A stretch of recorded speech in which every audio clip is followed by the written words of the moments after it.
Abaticola and Ferrari discuss everything.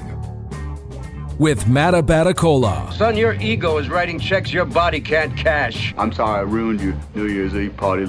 She tastes like cigarettes. And Jason Ferrari. I'm very important. I have many leather-bound books, and my apartment smells of rich mahogany. Hallelujah! Holy shit! Where's the Tylenol? Two complete nincompoops with microphones and access to the World Wide Web. Presented by Mickey Finn's Brewery in Libertyville, Lake County's oldest brew pub. Now, here are your hosts for this shit show, Abaticola and Ferrari. Hello there, podcast friends. Welcome into Abaticola Ferrari Discuss Everything. This is episode 11. It's called What's Your Safe Word? He's Jason Ferrari. I'm Matt Abaticola. We, of course, are brought to you by our good friends over at Mickey Finn's, Lake County's oldest brew pub, located at 345 North Milwaukee Avenue in Libertyville. A fantastic place to watch sporting events like a Cubs game or Blackhawks game or Bears game. Also live entertainment on the weekend. Check them out at Twitter, at Mickey Finn's. You can also follow the show on Twitter at AFDE Show. You can go on Facebook, connect with us there, facebook.com/AFDE Show, and email us, as so many of you do and have throughout the weeks, afdeshow@gmail.com. Hope you're having a fantastic week. For you, it's Friday. For us, it is Thursday evening. Wednesday evening. Yeah, Wednesday evening. It's Wednesday evening, right? No, tomorrow's Game 5. I'm off Friday. I'm in a kind of a foul mood because of the results of Game 4. As you're listening to this podcast, wherever you are, episode 11, What's Your Safe Word? The Cubs and Nationals for Jason and I are currently tied 2 games apiece with Game 5 tomorrow night in Washington. I heard lots of amazing things watching the game over at Finn's tonight with a bar full of individuals and peoples drinking and being angry and being emotionally invested into the Cubs. A lot of people asking why don't the Cubs just want to hit Strasburg like they're choosing not to hit him tonight. Here's my take on tonight's game. It is one of the best pitched games you'll see in playoff baseball. Steven Strasburg was unbelievable tonight. His changeup was 88, 89 miles an hour.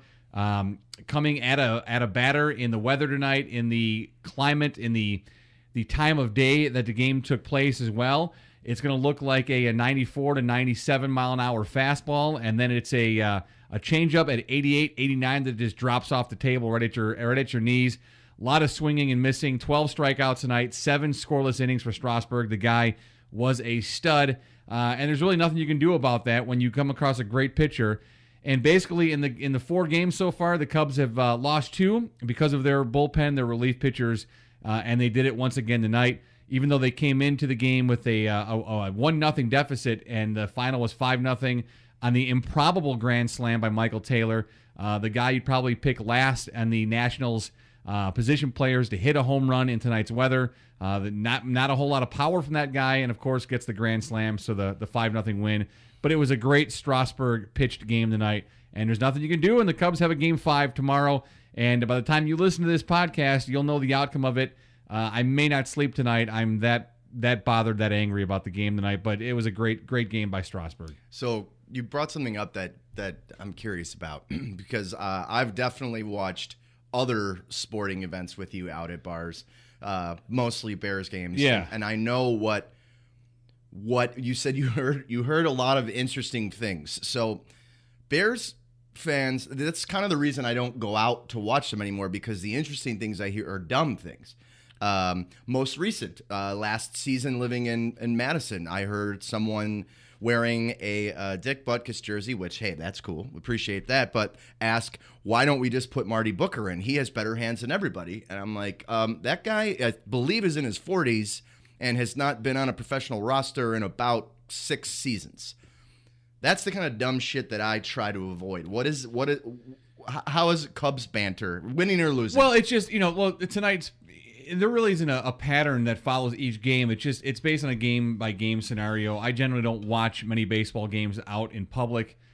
Tonight was a different story. I felt like going to Finn's. I know I needed to go to grab the growler and and it just happened to hang out with Brian while I was there watching the game. But I hear people from the left and right side of me at the bar saying, "Oh, it'd be nice if they decided to hit Strasburg right now," and be like, "Well, they're not choosing not to hit him." Well, yeah. What do you think? They're like, Right, I mean, we're going to hold back on hitting for a little while, right? So then you had some errors, and then there was questions about, of course, people always second guess a manager, and people were questioning why Jake Arrieta was in the game as long as he was, even though he only went 4 innings. And then John Lester, who was typically a starter, he came in the game in relief, and he pitched spectacular for 3 innings of relief work. And so people were questioning why he was taken out of the game when he was. And he's not on full day's rest. He's not there to go 6, 7, 8 innings. He's there to give you a couple innings, 3 at the most, and he did. He threw 55 pitches, which I'm sure he was on a pitch count as well coming out of the bullpen on shortened rest. So they were questioning why he was brought in. Even though C.J. Edwards, he's pitched well. He was the matchup that Joe Madden wanted. Then after it's all said and done and the game is 5-0, and Brian Dunsing was brought in late in the game. Then I heard people saying, why wasn't Dunsing brought in sooner? Well, it's just you hear those questions and you second guess everything, and it's frustrating to hear, but I get it. People get emotionally involved and invested in their teams. Sports are a way of escape for people. For 16 years, for me, it was a way of life. It was work. So it wasn't an escape, and it changed the way that I consume my sports.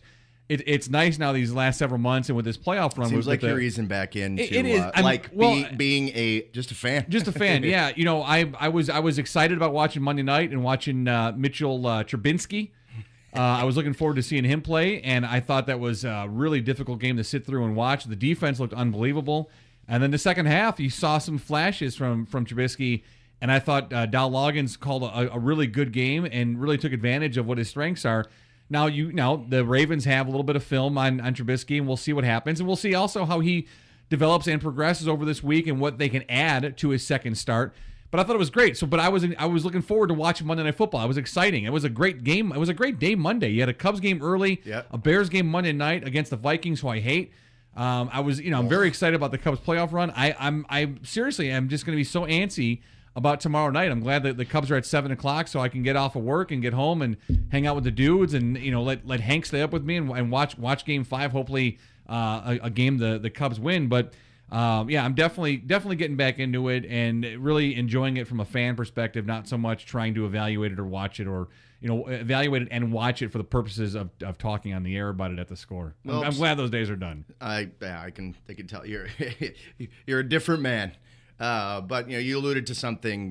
The greatest non-paying job that people love to give themselves is coaching from the couch. So yeah, and that happens in every sport. Yep. But to be so just silly about the comments, and it's like, oh, it'd be nice if they started hitting him now. Hitting him is one of the dumbest. That's of course just they want to hit him. Dumb. Of course they want to hit him, and they're not going up there with the intent of trying to strike out. Is that the strategy? That's not the strategy. Okay, what we want you to do is look like you want to hit it, but don't. Right? Do you think Madden sat him down in the clubhouse before the game, was like, all right, let's try not to hit Strasburg tonight? No, of course they want to hit him. He just outperformed them, and that happens in sports.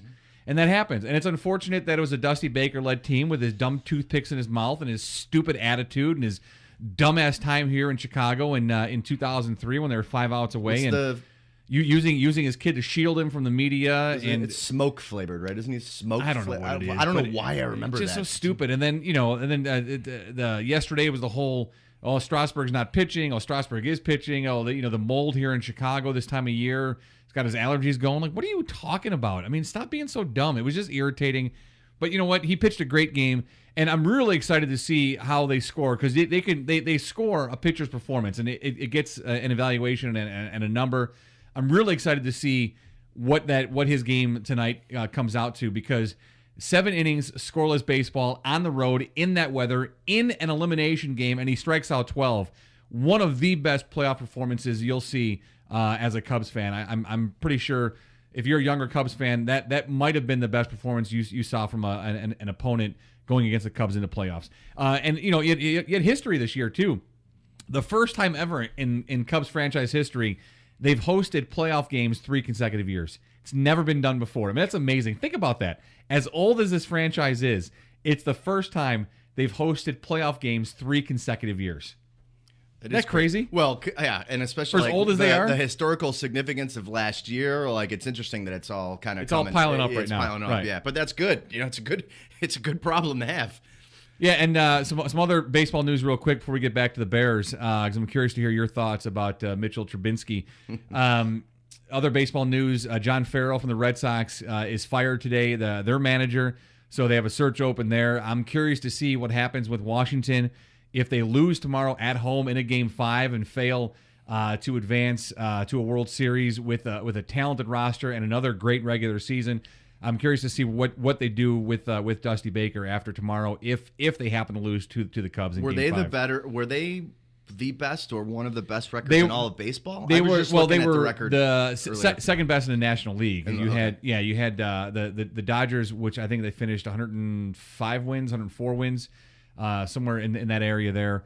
And then the Nationals were the second. They were the number 2 seed basically in the National League. The Cubs being a division winner, the number 3, which is so the Dodgers get the playoff wild card winner, which was Arizona, and they've already beat them, and now they're just sitting at home and waiting for the winner of tomorrow's game. And it's 5-7-7 for baseball. 5-7-7. Right, yeah. Yep. Okay. Yeah, I'm not baseball-y. Yeah. If you're not picking that up. Yeah. If you don't know that by now, that's a thing. It's like, why is Matt talking so much about the Cubs? Well, because that's Matt's thing, and it's not Jason's thing, and this is why we have an opportunity for you to talk about the Bears on Monday night. I'm curious to hear what your thoughts were. Although I read them in text message form as I was trying to. I was multitasking, watching the Bears, dealing with Hank, who kept coming out of the bedroom, and he was like, "I'm not feeling well."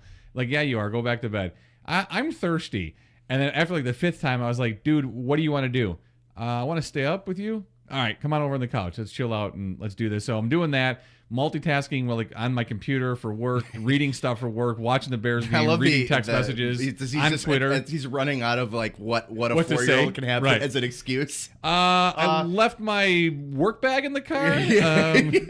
Jack shit. That was last week. Jack shit in the bathroom last week. My ashtray next to the bed is full. Can you empty it? I'm not. I mean, I don't know. I can just see him. He's in there just smoking. Need to check my email. Cools. I don't. Yeah. What's going on? The Wi-Fi in the bedroom is just shit. Yeah. I wanted to slice the beef for fajitas tomorrow. I want to get a head start on dinner. Is that cool? Is that all right? I'm up at 10 o'clock. I'm interviewing line cooks for the kitchen. I was hoping I could get on my hands and knees and wash the kitchen floor, Dad. Is that cool? Is that we good there? Actually, yeah, buddy. Yeah. So he was getting up, but it's been good. Tomorrow I've already planned. If even if it's a late one, I'll wake him back up. I'll wake him up tomorrow night to see the Cubs win and move on to the NLCS. What time is the game tomorrow? 7 o'clock. Okay. So with TBS, I don't know if it's a 7:08 start or if it's a pregame that starts at 7 and it's a 7:38 first pitch. I don't know how it is. Trish and I are going to see Jim Gaffigan at Chicago Theater tomorrow night. Oh. So by the time we're out of that, it might. Yes, exactly. Yeah. I love that guy, so it's going to be fun.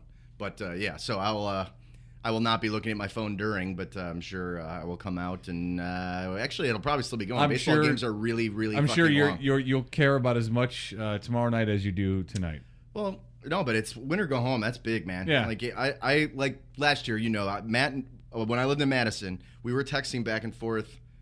I watched every playoff game and every World Series game. Yeah. That's more baseball than I've probably absolutely in your ever lifetime. in my entire life right. watched on television. I was doing it just because like Matt was so into it, and I'm like, I'm in Madison, Wisconsin. I'm bored. It was like, and it was like, I was like, right after or right before like this, I was getting the back surgery and stuff. So like, but it was interesting. I actually enjoyed it just because playoff baseball is something else. Yeah, Anybody who watches 162 games needs to get a fucking life. Yeah, it's too long of a season to sit through as a fan and I have spectate. a hard enough time doing a 16-week season. Maybe I'm too hard on broadcasters and color guys, but I think you have Ernie Johnson doing the games on TBS. I don't even know if he enjoys doing baseball. I love his studio work for the NBA. That is.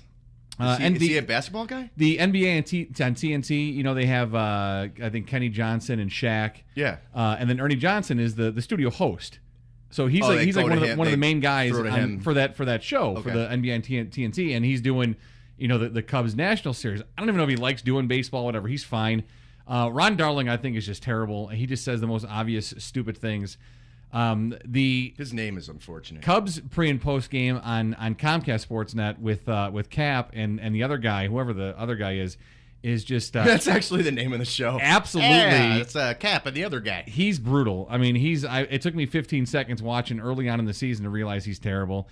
And so tonight I'm driving out here and I'm listening to Mark Grote's post game show. And Grote's, I like Grote. Last 3 years, doing the Cubs pre and post, has done outstanding work, and he's always enjoyable and is just real lighthearted. Doesn't take it too serious. Yeah, he's a good dude too. Good guy, and I think he does good work with the pre and post game show on the Score. Sandberg sits in, for, I guess maybe just for the playoffs. I'm not sure for the post game show. I'm not sure what the Score worked out with him, but Rhino is one of my favorite players of all time, and he's a guy that growing up as a kid I wanted to play second base because of him. Love watching him play. I actually know who that is. He was a great player for Chicago, obviously. Hall of Fame player. And I just don't know if I want him on my post game show anymore. To be honest with you, I would just prefer maybe not have him do that. That would maybe be okay. There are so many life categories where that is the case. Someone's really good at sales, but surprise, they suck at being a manager.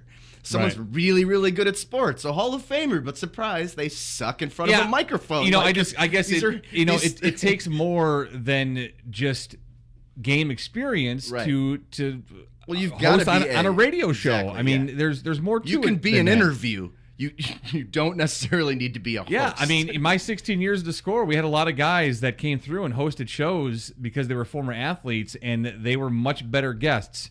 And I take that back. Not even just athletes. I mean, guys that worked in other forms of media, whether it was print or TV, that came through to do radio and just were not very good at it. And just because you did it in one aspect or you played the game doesn't mean it'll translate over into a radio broadcast. And it's really frustrating. And I've heard a lot of guys that are much better being interviewed and better guests than hosting shows. And I just don't know if it he's obviously a draw and a name, but I just don't know if you need to throw a guy in there for a Cubs playoff postgame show just as a draw, because I think you're going to get an audience regardless. And I think Groats can do a good job all by himself. Yeah. So, yeah. Anywho, that's my thoughts. All right, back to Monday night. Bears lose to the Vikings in what turned out to be a pretty exciting second half. It was a pretty sloppy first half. Great defense, though. Defense showed up. Sam Bradford looked terrible. A lot of penalties. But you got to see some flashes from Mitch Trubinsky. What did you think of his first start for the young rookie quarterback? What's always interesting, I mean, we were talking about this in the last episode about, people clamoring for the second, third string, elevate a guy from the practice squad, whatever, just as long as it's not our whoever started the season as the QB. Right. But, I mean, you could tell from play 1, 2, 3, regardless of it being play pass, or play action pass, pass on the move, run play, he is physically capable of doing exponentially more than Glennon is just by stature and the way they play the position.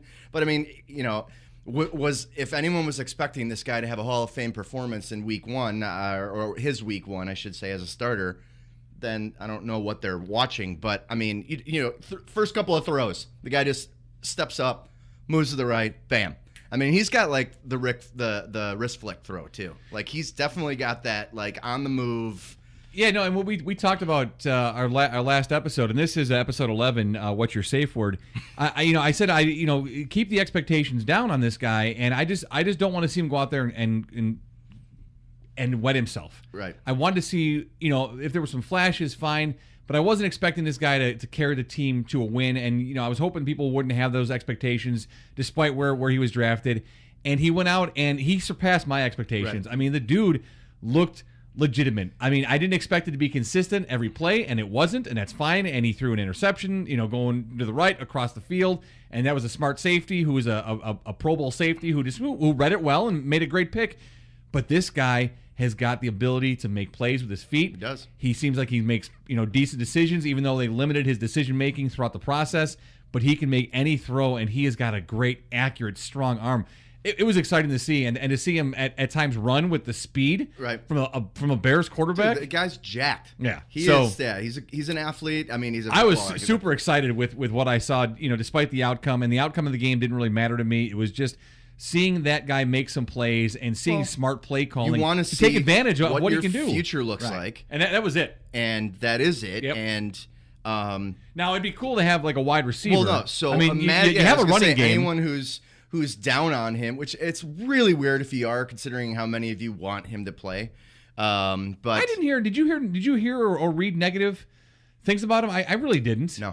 No, not at all. Actually, like nothing overly critical. Where I thought people were where people were really off base with their criticism. I didn't hear anything like that at all. Most of the things I heard the following day were people were like pleasantly surprised with what they saw. And what I was just going to say is, imagine with some kind of a supporting cast. I mean, imagine with a healthy offensive line. Yeah, and something other than a running game. Right, and a wide receiver that is actually considered an NFL wide receiver. That would be great. A Pro Bowler, and if he would have started like I told you last week before last year started, if Howard would have started the whole time, he probably would have had more rushing yards than anyone in football. I remember I drafted Kendall Wright.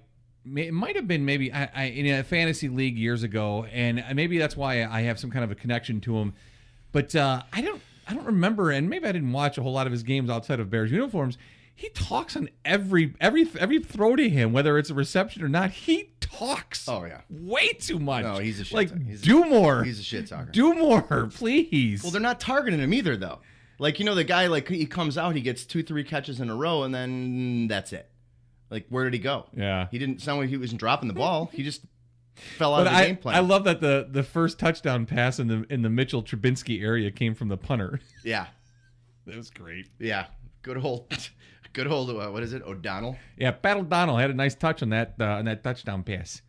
Yeah. So, we don't need to drag this segment on by any means, but it's what we wanted to see. Yep. We wanted to see him not completely free. The game is not too big for him.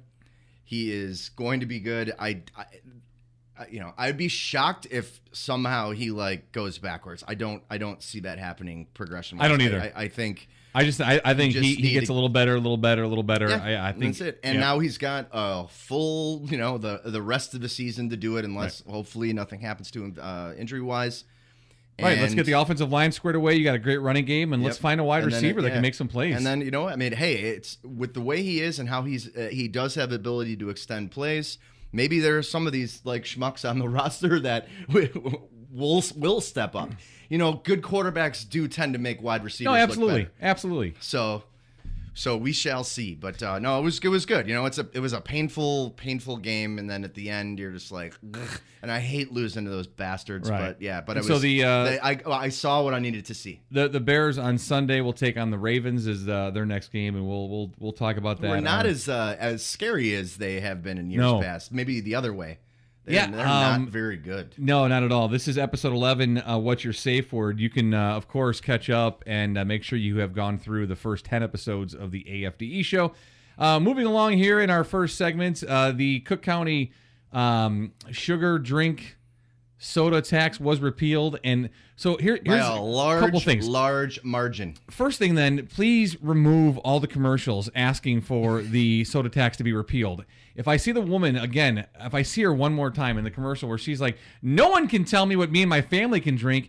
Listen, lady, no one is telling you what you and your family can drink. There's a tax on it. If you want to drink soda, you're going to have to pay an extra 72 cents on the 2-liter. But now it's gone. Please take the commercials off TV. I'm so tired of hearing about it. I mean, people have been more up in arms about the Cook County soda tax than gun violence in America. I mean, seriously, it's so annoying how the commercial, every other commercial, repeal the tax now. I want it done now. I'm so angry. I want diabetes, and I want to die earlier than I should because of soda. Okay, great. Go ahead. Have at it. Just pay the extra money. If people smoke, and a pack of smokes costs, what, $12, $13 now? Your wife said as we were discussing in the kitchen, I don't know how she would know, but whatever they cost, you don't see smokers going, this tax is unbelievable. No, you got your nicotine fix. You're gonna pay it. That's what it is. Okay, fine. You won. Get the commercials off TV, please. They're so bad. Now, if they start to, you have an extra tax for, sparkling water beverages, I might have an issue. I'm gonna get pissed too. Yeah, that's really gonna. I'm gonna take a hit on these. Right. People drink water. We're gonna charge you an extra tax for what you I love me some you sparkling water. You health conscious water there, people. Strawberry I guava. got the strawberry Dasani. Yeah. Strawberry guava. Yeah, I had a good one at home now too. I think it's Schweppes maybe. Schweppes. Schweppes? I just like buying Schweppes. It is the lemon lime Schweppes. It's pretty tasty. I'm enjoying that one. And I tried Roundy's brand. Roundy's is the Mariano's generic brand. They had it at Cops. There's a COPP''S up in Wisconsin had the Roundy's brand as well. There's Mariano's is up there, right? No. Oh, no. Someone Kroger maybe? Yeah. I think it's Kroger. I think that's a company. But Roundy is one Roundy's of the generic brands. is their generic. That Kroger, which owns Mariano's. But I bought their pink grapefruit one, and it's actually pretty tasty. Speaking of pretty tasty, wait, before you move apostrophe S thing, I know I saw it when I was driving. I was out in Elgin and had to go see a chiropractor today. I had a meeting with a chiropractor for the Health Guardian and made a sale today, so I was pretty excited about that. But driving back, I saw Gus's Cleaners. And it was GUS''S Cleaners. Oh. And it was huge. That's pretty awesome. I was like, and I forgot to go back that way to take a picture of it. I wanted to. Dude, but it was a GUS''S Gus's Cleaners. Gus's Cleaners. So there you go. Shout out to Gus's Cleaners in Elgin. And how is that Pineapple Express? I am drinking. Oh yes, episode 11. We have our first growler. Hey, it's not. I'm enjoying it. I've gone there before. Brian's poured the growler. We put it in the cooler, and then I've walked out without it. It's fine. No, I don't care about the past. I'm excited to have it right now. He was leaving the night, and he left a couple before the game ended. Like there was 2 outs left in the ninth, and he was leaving. And on his way out, he was like, "Make sure you take the pineapple." I'm like, "I will. I'll take it. I won't forget." Check them out at Mickey Finn's, 345 North Milwaukee Avenue. Yeah, they've got fantastic beer, and their Pineapple Express, which is available year round, is their Imperial, their double IPA, and it's fantastic. I am not like a super hop guy. Like we've talked about this in episode 1, but the pineapple, like however they infuse it cuts it. It's great. Cuts it. It's so good. It's a fantastic beer, and they have their Oktoberfest out right now, which is really good. Oh, yeah, that's the need to bring for the next one. I tried their brown ale they have on tap right now. I had a glass of that tonight called Bear Down. Is it like an amber? Bear Down? Yeah, it's a brown ale. Yeah, and it's called Bear Down. It's a really really easy drink. It's like a 4.4. Percenter, so it's a really tasty beer. So it's great if you want to sit at Finn's and drink. It's like drinking a Coors Light during the Bears game all day. Exactly. All right, moving along here. I see this note, and I'm curious to have you fill me in. And all it says is Jeremy had a naked egg taco and liked it. Which does not surprise me at all. We didn't have a conversation about it. Actually, at the you didn't ask anything? No, because I just thought that's amazing. Like he's like, by the way, I had a naked egg taco and I liked it. So this is your cousin Jeremy, like knowing him, it's just I didn't need to ask more. He has like a jitterbug phone and his like provider is Cricket Wireless. And jitterbug. Jeremy had a naked egg taco and liked it, and it does not surprise me at all. And I probably couldn't have asked him more questions because we would have been encroaching on his data. That's right. Hey, dude, I'll call you back in November. No, yeah. We'll finish this conversation. We're going to talk about this after your wedding. I got to go download a bunch of your shows to disc. All right.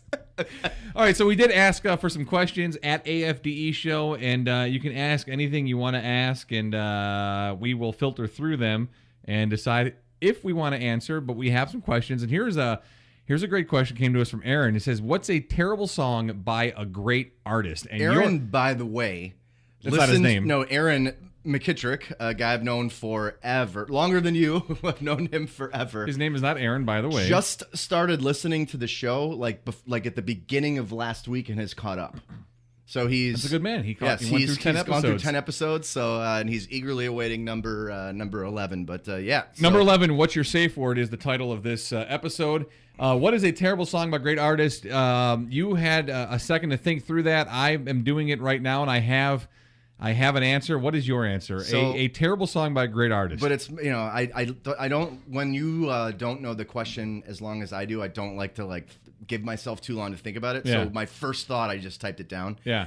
In the middle of the night. Actually, it's so bad. Like the song title is just ridiculous. In the middle of the night. Parentheses. River of Dreams, because that helps. I'm not sure I even knew that was the title of the song. I didn't until I looked it up. Because Yeah. I just thought, I'm like, I that wouldn't have been bad able to tell you Billy that. Joel song with the in the middle of the night. Like, seriously, if so stupid. if someone would have, had a gun to your head and said, "What's the title of this song? I'm going to shoot Jason," you probably would have been shot. I apologize. That's fine. 'cause I I had don't no know. idea. I didn't realize that. So yeah, River of that Dreams is was that is a involved. terrible song. It's terrible. Here's one that maybe you might like it, and I know a lot of people out there like it, but I don't. And it's from Michael Jackson, and it's "Man in the Mirror." If I have to hear that song, I prefer to throw myself out the car while it's moving, or jump out of a window from the third floor apartment here that we're in Andersonville. But I just do not care for that song. I know a lot of people do. Different on that. Yeah, that one. I think it's awful. This one, I think. Well, you agree that this one's bad, though, right? Yeah, like. No, this one, the Billy Joel, is terrible. Yeah. That's Also, a terrible song. right before you walked in, I was like, "Is this like a soundtrack? Is that why it's so bad?" It's like from a Disney no, movie? it's not. And I thought it was that, but it would have made it like, no, it's still bad, regardless. But it's bad. But it would have lowered the badness quality of it had Yeah. it been like a Disney film or like a Pixar. But it's No, yeah. it's just a It's funny. bad I was song. last week when I was driving along and my Spotify, I picked up Billy Joel and I was just going through all his songs, and one would come on. If I didn't like it, I would just fast forward. And that got about 2 notes out of my speakers before I hit the button. I couldn't hit the button fast enough. I couldn't get it fast like enough. anytime the beginning of a Sam Hunt song happens, like That's you. I You was want to like, punch yeah, him. yeah. There's another Billy Joel song that I absolutely hate that you might like. I know a lot of we people didn't do. start the fire. That's it. I absolutely hate that. I think it's a terrible song. It's an awful. We didn't start the fire. Keep it. Terrible. Keep it. I You know agree. what? Set it I on agree. fire. But this one's worse. This one is worse. But that's a 1-2 combo for me from Billy Joel, who I love most of his Well, songs. any of those songs that do that whole the whole song is just like REM. That's me. But shut up. It's just Yeah. like, all right, dude, you just wrote like 75 sentences, Right. And they're all dumb. Like, no. So yeah, I agree. I don't like that song either. All right, next question from Lucas. Are bacon and barbecue scented colognes a good thing? And I think I changed the English on it. I think it was is. It started with is. I changed it to are. Are they really a thing though? I've Like, definitely. are there barbecue and bacon? I've never heard of or smelled the barbecue one. I know for a fact that bacon cologne is a thing. There's a bacon cologne. Yeah. A bacon I bet there's more than one. scented cologne. Yeah. Wow. And No. Well, the answer to the question is no, Lucas. It is not a good thing. There's never a reason to smell like bacon or barbecue well, I kind of unless feel you're like if eating I'm bacon or barbecue. if I'm making breakfast and if I roll out of my house like with the actual bacon scent. That's but fine. if I'm buying Right. something to spray on, that's if you're spraying no liquid good. bacon on yourself, yeah, that's a real issue. That's no good. Right. All right. Next question from Rick. Not joke. Well, kind of jokish based on what's going on in our country, but should we alter the term PC or political correctness due to the current landscape of our government? If so, how? man, yeah, I don't know if yeah, I think we should because before this administration, political correctness, I guess, kind of it stands for something. Like, what does this is a completely different definition with who's in office right now. Yeah. Because he doesn't say anything politically correct. Yeah, it's we could spend a whole episode Right, just talking about But Trump I really and liked this question, the current landscape of our society. which is why we offer the Dago Tea Party alternative. Yeah, here's the thing. My 44 years of life and basically, the last 20 plus years, a little bit over 20 years of being an adult, I've never seen our country as divided in my lifetime as it is right now. No. And it starts from the top with this guy. To your question the other day, what was it? 4 years of this? What was Yeah, it? Like the no, clown I just and the, on Twitter I asked, can this really go on for 4 years, for all 4 years? And I had the emoji of the clown face with a cell phone and I think the American flag, but it's just like, can he really do this as a president for 4 years? I mean, can it really keep up like this? He has to stop tweeting. He's got to stop tweeting. It's unbelievable. And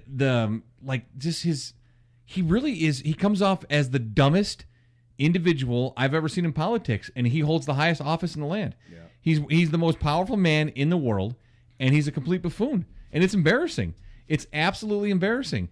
To ask a question about when he was asked about the whole North Korea thing. Gosh, now I'm totally drawing a blank. When he said he was asked what he meant by he had a tweet. God bless America. It's still. This is so aggravating. Even though we're used to it by now, the fact that you're like, he had a tweet and it's about the president is just a little off-putting. A little, extremely off-putting. He had a tweet. Yeah, he probably did it at 3 a.m. from his toilet. It's not good. No, it's not good. And I'm trying to. I'll find out before we finish recording this and get back to it.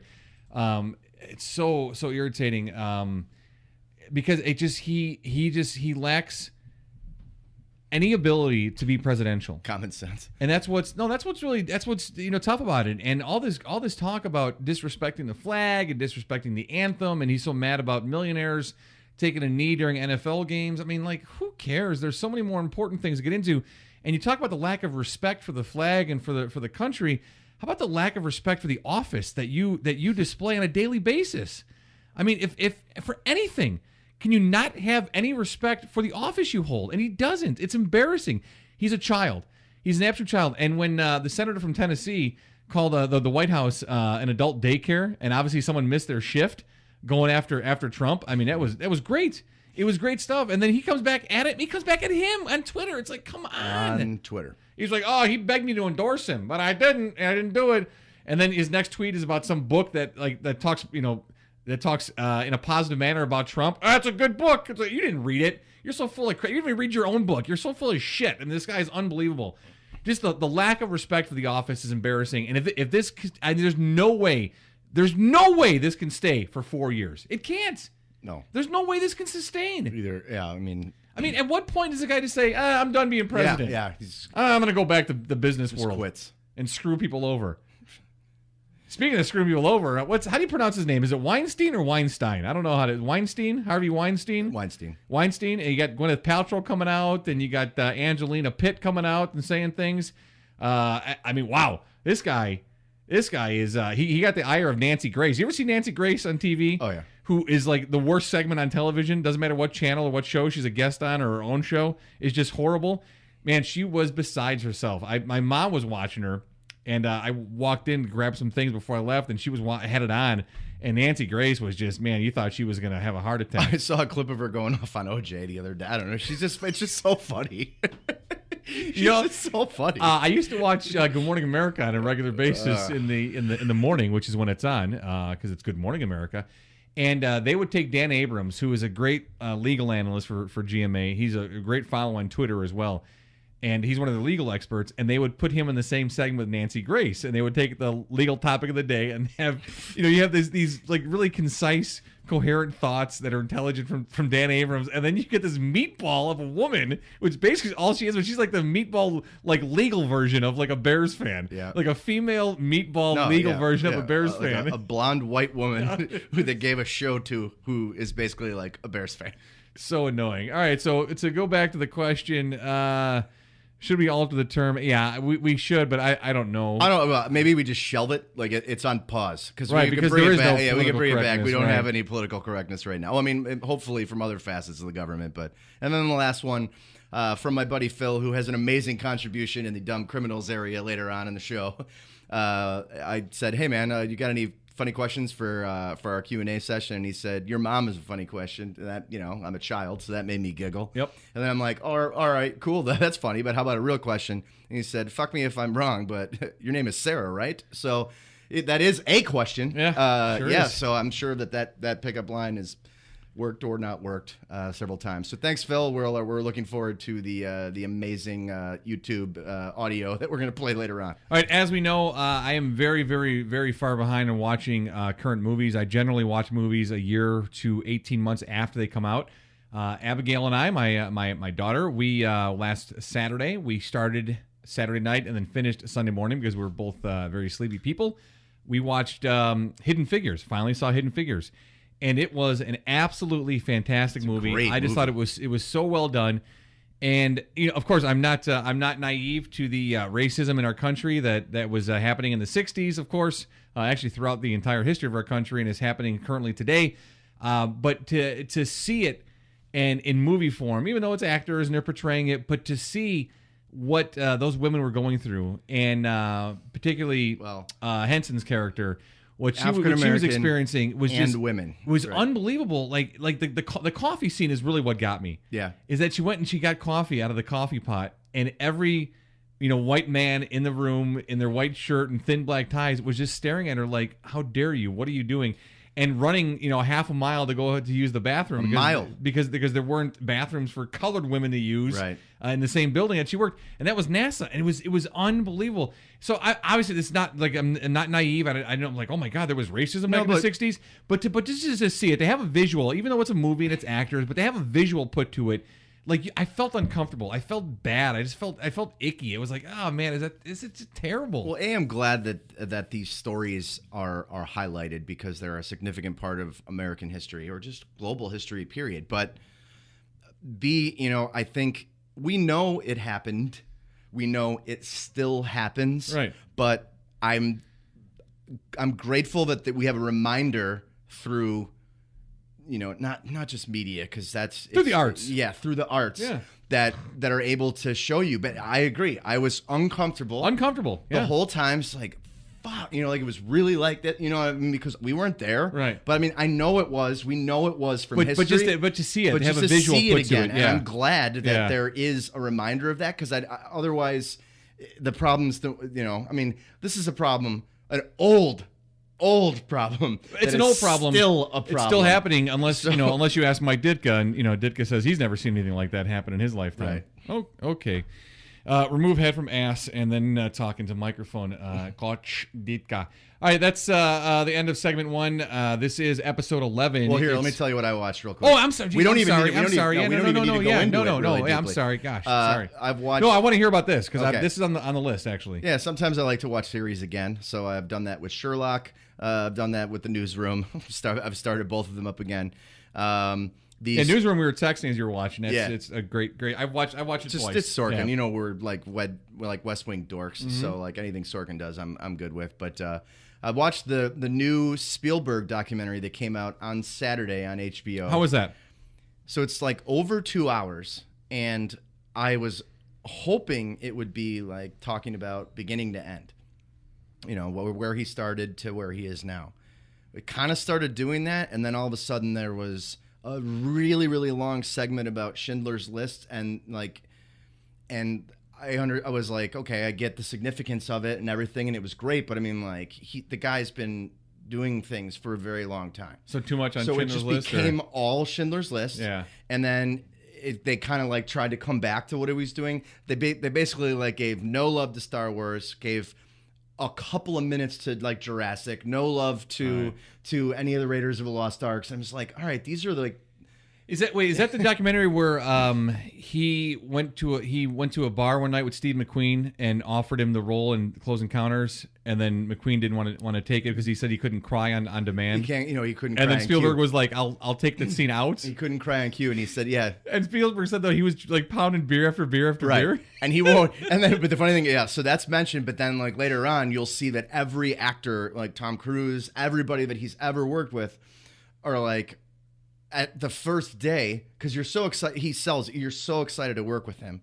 You come in, but then you get there, and he's like, "Okay, what I want," he's literally like on his knees or like on a stool, just going, "Okay, I need you to do this. I need you to do this." Like, no, I want you to do this. I want you to breathe like this.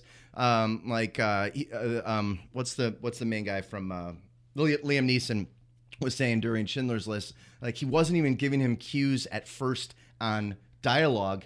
He was giving him cues on how he should be smoking his cigarette. Oh, wow. No, and so actors, like, the first day, they're like a little, it's off-putting. They're like, this is what it's going to be like. But then they realize that he's getting the best out of them. Yeah. But, yeah, so, I mean, there are some cool moments, but it was like, it did not need to be over 2 hours. Okay. And there was just that long Schindler's part where I'm like, he's done a lot more. Like, I appreciate the subject matter, but, I don't know. I wanted they did a lot of stuff about Jaws, which I always that whole thing, because Right. that was his first movie, like Right. real movie, like that's a funny. If you ever watch anything about Jaws, it's funny. Did you see the trailer for Star Wars during Monday Night Football? Which I thought was a did, great and placement for it. there's a tweet in my favorite tweets of the week Okay. About that. Perfect. And then what about this? Okay, Megan, so last night I Megan watched Levy Megan movie. Levy, the movie with what's her name? Kate Mara plays Megan Levy, who was a Marine dog trainer. Yeah. Really, really cool story. Really, really well done. Yeah, it looks like a great film. I'm and looking it's- forward to watching it. It's one of those with movies that's Ab. shot. You could tell that it had like a bigger budget, but it's shot like an indie almost. Yeah. So it's kind of reminiscent of like a Zero Dark 30, where like that was not like a big studio picture. Yeah. But it was a big movie. It was very cool. Good. It was very, very cool. Yeah, I'm I know looking you forward to said that watching you were it. going to watch. It's on your list with to watch with Abby. So Yeah, we it's have very good. Yeah, we have that to watch. We're gonna watch The Big Sick. I'm looking forward to watching that. It's I saw supposed to that. be good. And I then haven't seen it, but I think there was one more on the list. I got it written down somewhere. But yeah, definitely gonna watch Megan Levy. So enjoyed Hidden Figures, and you went through Newsroom again, Sherlock, the Spielberg documentary. There's a documentary out about Steve McQueen I do want to see, and it's out in the theaters now. I don't know if it's still running around as big of a rotation, but do want to see that.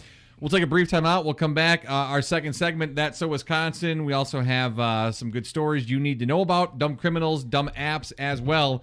It's Baticola and Ferrari discuss everything. Episode 11, What's Your Safe Word? And we're brought to you by Mickey Finn's, Lake County's oldest brew pub, 345 North Milwaukee Avenue in beautiful downtown Libertyville.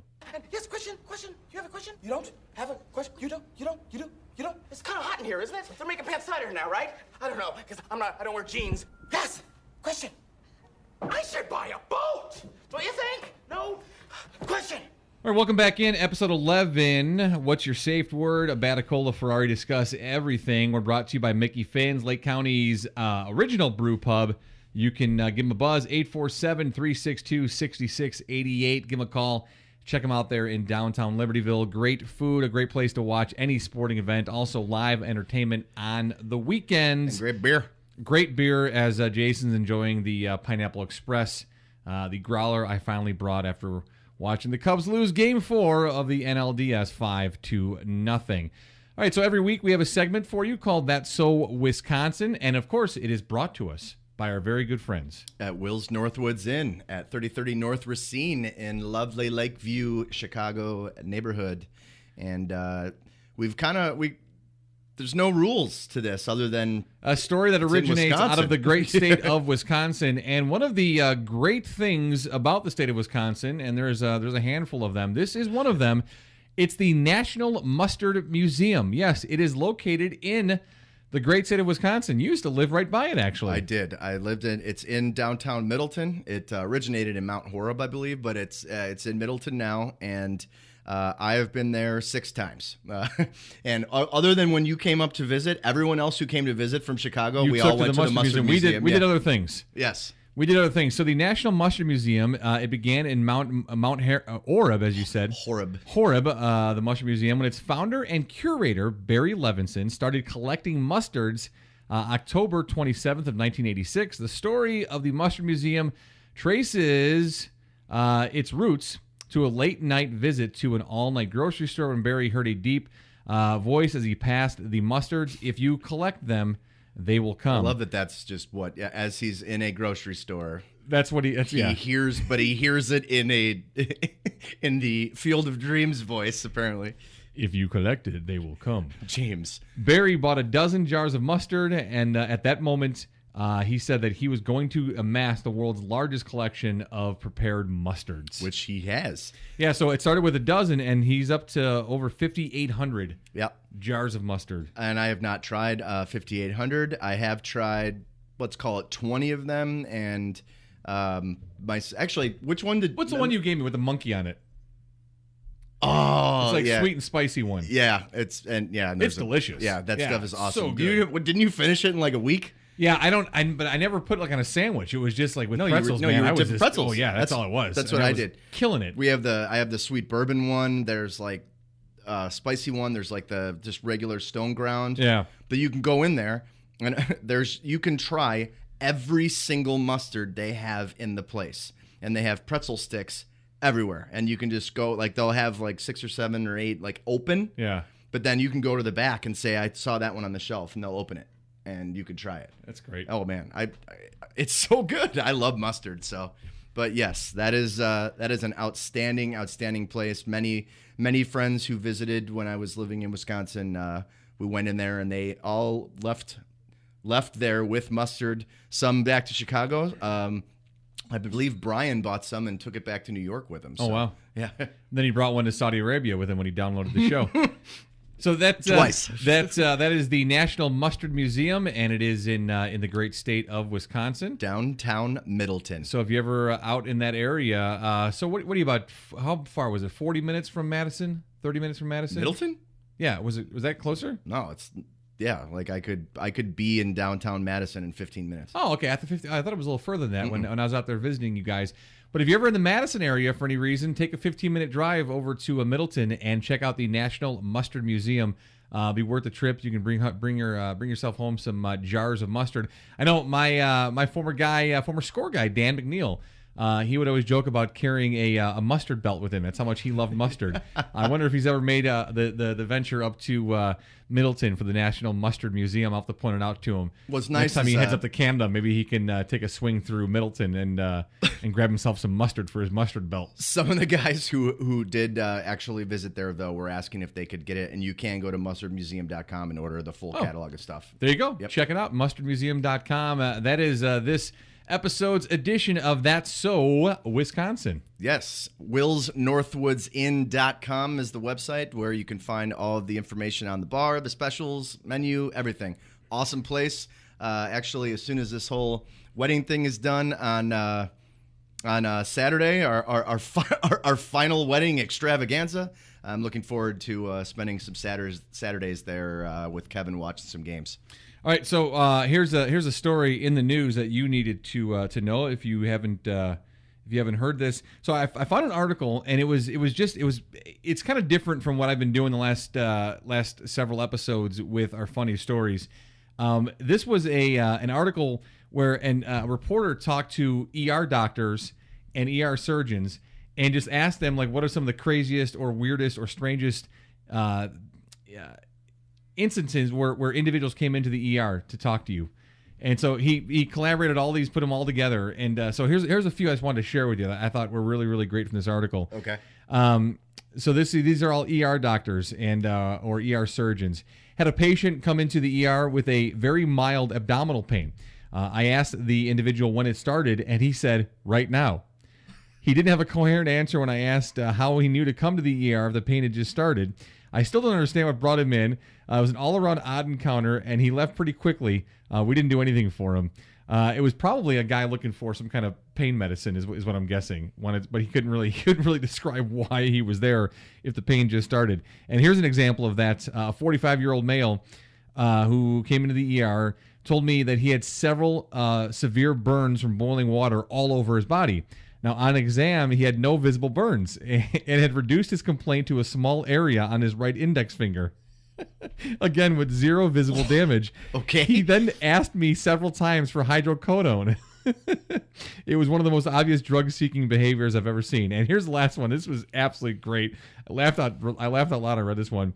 An emergency surgeon was called to the front of the emergency room, and there was a patient that demanded to talk to a surgeon because her daughter's farts smelled too bad. Wow.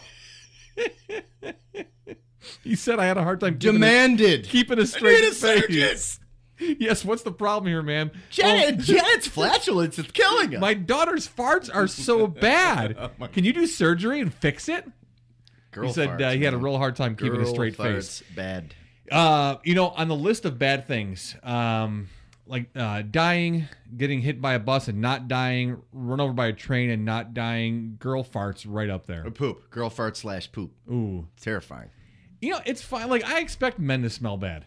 I know. No, it's like it's surprising when the women do. Yeah, like, oh God, girl farts not allowed. And you shouldn't have stinky poops either. They should smell like potpourri. Yeah, potpourri. Yeah. How about that clip I sent you from the Eddie Murphy movie? I don't know if you saw it. I sent you the clip after you told me the Jack story. Do you remember? Oh yeah, no, I watched it. Yeah. Daddy Daycare. I missed. What do you mean you missed? Oh, oh. Yeah, so that was the story I told last episode about Jack who missed the toilet when he pooped, got all over the floor. Did I mention when I told that story that he gets completely naked now to poop? Like he has to be naked to poop. I don't know. Like he takes all his clothes off. It doesn't surprise me based on the amazing photos of him viewing his iPad with his pants around his ankles. I'm in the kitchen and he comes around the corner and all he has on is his polo shirt. And for some reason, the polo shirt's a little bit harder for those guys to take off by themselves. Yeah. And that's all he has on is a polo shirt. We call that Winnie the Pooh style. Yeah. By the way, no, I mean like that's the thing. Oh, I yeah. told you that That's story. exactly right? what he is. Yeah. Phil will tell the Winnie the Pooh Exactly style what he joke. is. So he turns the corner, Winnie the Pooh style, and he's like, "Daddy, can you take my shirt off?" And I was like, "Jack, what are you doing? We're not taking a tubby yet. What are you doing, man?" "Oh no, I have to go poop." I go, like and George you want Costanza's all your gonna take clothes his off? shirt And he's off like, before he yeah. And goes I'm to like, the bathroom. all right, dude. So arms up, unbutton it, arms off, completely naked, running around the corner, going poop. And this time I got all in the toilet, so that's good. All right. That being said, this story, it's the headlines that kind of get me, and then reading it just way worse. Sometimes better just to read the headlines. Yeah. So the headline of this is creepy cafe covered with pictures of young women's thighs and where every dish is garnished with a pair of legs opens in Japan. Also, wow, horrible title in terms of just, grammar. Tokyo's World of Thighs Photography Cafe lets dinners feast on an array of dishes while surrounded by hundreds of pictures of legs. A cafe exclusively dedicated to young women's thighs and where every dish comes garnished with an edible pair of legs has opened in Japan. Need to take a break on that one.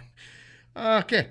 Tokyo's World of Thighs Photography Cafe lets dinners feast on an array of dishes while staring at women's legs without being branded a pervert. Wow. Okay. Oh, my God. Yeah. So there are more words in this article. I just don't think I need to read them. Like that. Oh, my God. Look at this picture. Look at that. That's just like there's just a bunch of pictures of thighs. That's not creepy at all. No, Yeah. it's ridiculous. I would feel totally comfortable just hanging out there. Oh my God! Hey, where should we go for a coffee? If you're in Japan and if you want to just be around a bunch of thighs, you can go to Tokyo's World of Thighs Photography Cafe.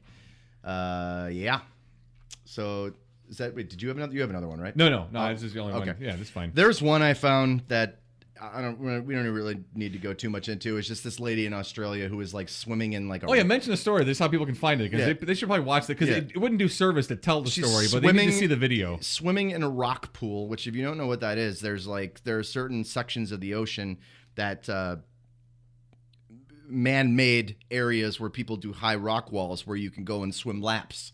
It's basically like doing a lap pool, Right. but in the ocean. But in the ocean, which is never a good place to go. So this mom, actually, it was mom or a grandma? Actually, I think it was actually a mum. a mom. It said mum. Mom was doing some laparoos, and shark was just hanging out in there. And if you watch the video, the shark is swimming away, and mom starts swimming after the shark, grabs the shark, and then you see video footage of her holding the shark in the air and throwing it over the side of the rock wall. Wow. So Yeah, the best part is like when she turns and starts swimming at the shark. Yes. Just like she deserves to die. Yeah. I mean, the shark should turn around and bite her face off. Yep, and the shark was just like, I don't really know what's going on, but maybe he wanted to get out of the Right. rock pool. Like Maybe so. he communicated to her underwater. and Yes. said, please help me get out. So Google mom wrestles shark. Yeah, you'll be able to find it. That's all I got to do is just Google mum, M-U-M, mum wrestles shark, and you're good Swimming to go. in beachside rock pool and casually. I love that word. Casually and throws, she and that's exactly absolutely what it does. is. Yeah. She- She just flings it. I mean, the video you would think that there was like some garbage floating in the pool, and she like swam over to it, and it was like an empty soda can. Yeah, and it she was like one of picked us, it up and one then of us tossed at it a over the pool wall. party, like doing the dead bee, Right. like the hand thing. That's all it was, and that's what she was But doing with a with live a shark. Right, a live shark that would have eaten her to death, and I wish she would have, partially. All right, so those are the stories in the news that you probably didn't see and needed to. So there you go. Do we want this audio before or after your dumb criminal story? Let's do it after. Okay. We'll do it after. 'Cause So this is our dumb criminal segments amazing. has two aspects to it. Here's a story. I'm going to do only one of my two stories since we have the video. Okay. Or the audio for people to hear. Pick your favorite dumb This is Sheridan, Colorado. A man. You know what? Here, I'm just going to get right to the story. Joshua Witt, 26 years old. Not Dickface Johnson. Not Dick Face Johnson. He told police he was getting out of his car in the parking lot of a Steak and Shake when a man holding a knife approached him. All I hear is, are you one of them neo-Nazis? As this dude is swinging a knife up over my car door at me. He said, adding that the assailant appeared to be aiming for his head. Witt said that he threw up his hands to block the knife and then jumped back into his car and shut the door, and the attacker fled on foot. Witt stated at the time that he has no tattoos or any other symbols or indications on his body or clothes that would suggest he follows Nazi beliefs. Once he posted the now deleted picture of his injured hand on social media, he received over 20,000 comments on Facebook, and many of his friends reportedly blamed his short hair on the sides and longer on the top haircut, making him look like a white supremacist neo-Nazi. Wow, okay. But police became suspicious of Witt's story, due in part to the fact that the surveillance video did not show anyone running from the scene, as Witt had claimed, but they did spot the video that showed Witt buying a small knife from a nearby sporting goods store minutes before the alleged attack. Last Thursday, police re-interviewed Witt, and he admitted that he lied. Sheridan police said in their statement, when he was confronted with all of the information listed above, Mr. Witt subsequently admitted to accidentally cutting himself with the knife while parked in his car in front of the sporting goods stores, and admitted making up the story about being attacked. According to police, Witt has been charged with falsely reporting an incident. So he had no reason to go to the police. This guy bought a knife. He bought a knife. He was fiddling with it in his car, cut himself, and then instead of just like taking care of the wound and like going home or going into Steak and Shake and getting a burger, he decided to go to the police and say that he was attacked because he has neo-Nazi appearances. Wow. Like, what an asshole. I mean, how dumb do you have to be? What a colossal waste of everybody's time. I mean, how dumb do you have to be? And now he's charged with a crime for falsely reporting an incident which never happened. What? Well deserved. Well deserved. Completely well Bravo, deserved. Jason Witt. Not a great name, but Did you say Jason Witten? Jason Witt. It's like, yeah, okay. 26 years old. Yeah. And has... He looks like an idiot. He looks like an idiot, but just has like a dumb would you look at him and say he's like neo-Nazi or white supremacist? No, I'd be like, this he's guy. He's got a pretty common haircut. He looks like a guy who's going to cut his hand in a car and come up with a story. Right. Anyway. Okay. That's your story of Dumb Criminal of the Day, and we have a special treat for you, kids. So, as said earlier, buddy Phil sent in this video. It was on Reddit, but it's actually a YouTube video, and the title of the video is "The Funniest All Caps Arrest of All Time." Which it is. This is amazing. We're going to play the audio for you. And again, go back after you listen and listen to the show and check out the video. It's called "The Funniest Arrest of All Time." Appreciate this amazing clip, and we'll be back in a sec. Well, we'll probably be laughing throughout as well. Oh, it's tiring. I'm hot. Don't tase me. That shit stings. My safe word is pineapple juice. You back? Put your hands behind your back. Palms up. Put your hands behind your back. Both hands. It's warm. Stay just like that. Cross your ankles. Ooh. Cross your ankles. We gonna take pictures? Stay just like that. You understand me? Bring your ankles up to your butt. SWAT man, what's my safe word? Bring your ankles up to your butt. SWAT man. That's how far I go. You think I'm in Pilates? Stay just like that. I think I'm gonna have a heart attack. I'm out of breath. It was fun though. So now the cop does not tase him. It's just the noise. It's the noise. Ooh. Great. Oh, that's cute. Stay just like that. Stick this hand up just like that. Don't move it. Word. Can I change it to peaches? No, let's stick with pineapple juice. I like pineapple. I like pineapple juice. Oh, watch your hands, boy. That's my. Don't do that. That's my lighter. It don't work. Don't do drugs, kids. Those are my quarters. You want to put those in your pocket? That is change. You know how long it took me to acquire those? Some of those are limited edition. Well, that's my flash drive. Don't look at it unless you want to see Big D. That's my wallet. You have no. Ooh. And watch your fingers, booty hole man. Booty hole man. He's strong. He's strong. No wonder y'all together. Hey, real talk though. Every strong man got a sensitive side. You like doing the weird shit? What's your safe word? You gotta untie him. Gosh, ooh, you need help? I'll hold my boot for you. So here's the thing. With these boots, they are sensitive. Limited edition. You gonna drag me down the highway? Hey, real talk though. In my car, I got snacks. Would you mind get my snacks for me. Dude, the balls on this guy. That's the best. Anyway, real talk. After that whole deal, I got snacks. You might get your snacks for me? My safe word's pineapple juice. It's not a safe word. It's a safe phrase. Oh, God. That's great. So good. Absolutely outstanding. So if people want to find it, what they got to do?